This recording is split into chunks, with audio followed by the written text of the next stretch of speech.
Hello mga ka-farmers, magandang araw po sa inyong lahat. Nandito po tayo ngayon sa ating Banda Orchids. I-share ko po sa inyo kung paano po tayo mag-propagate nito. Bago po ang lahat ay kailangan po nating alamin kung ano ba ang mga klase ng ating Banda Orchids. Ito po ay ang GBB at Bilchus. Ito pong nasa larawan na sa harapan po natin ay katatapos lamang po mamulaklak.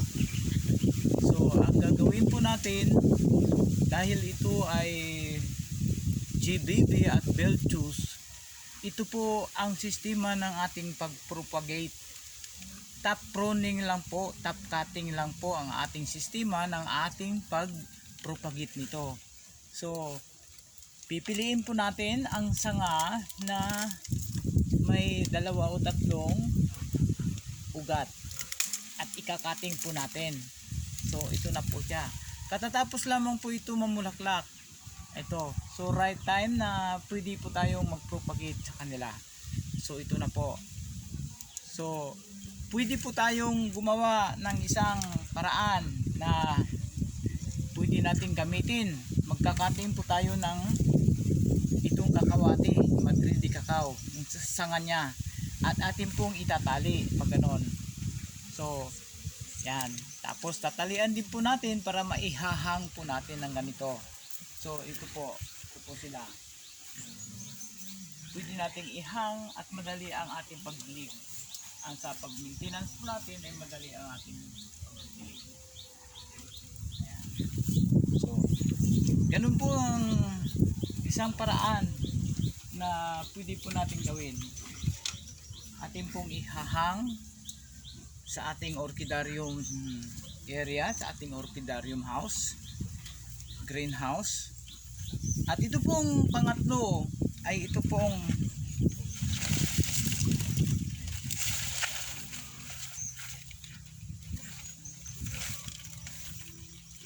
sistema ng pagpropagate ay ilalagay po natin sa isang ganito lalagyan box po, na kung saan meron tayong gagamiting mga rice straw, mga bunot. So itong ating strip leaf banda, so ikinakabit po natin sa ganito. Hindi po tulad nito na inilalagay po natin sa mga cutting ng mga kahoy, or ilalagay din po natin, pwede naman po nating ilagayan ang pag-cutting po natin ito. Doon po tayo sa kabila. Kung tayo po ay may mga yan po yung mga nilagay po natin sa Madrid de cacao na cuttings po natin. So yan po. At ito naman po kinat natin ay ilalagay po natin dito. Kung kayo po ay may mga puno ng mga palmira o tulad po nito, pwede po nating idikit dyan. So yan po.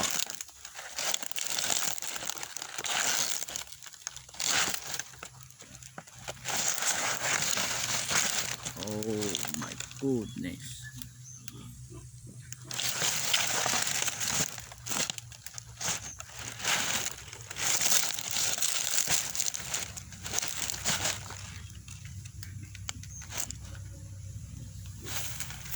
Ayan na po. Pwede po tayong gumamit ng ganito. Pwede po natin itikit yan. At atin pong ipapako.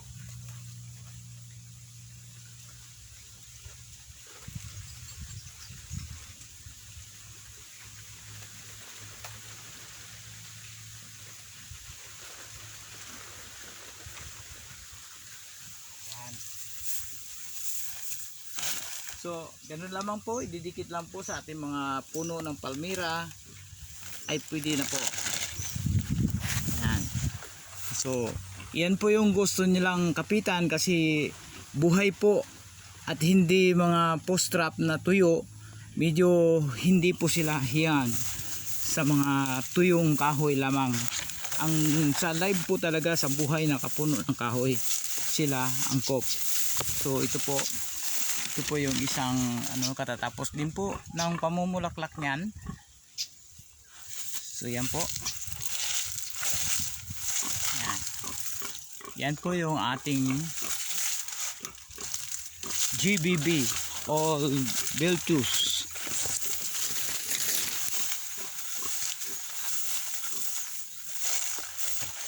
Banda po. Yan. Ating orchids. Yan.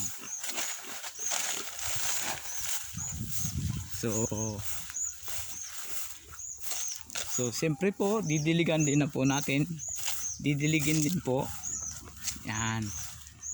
Yan po sila. Sayang at katatapos lamang po ng kanilang pamumulaklak. Yan.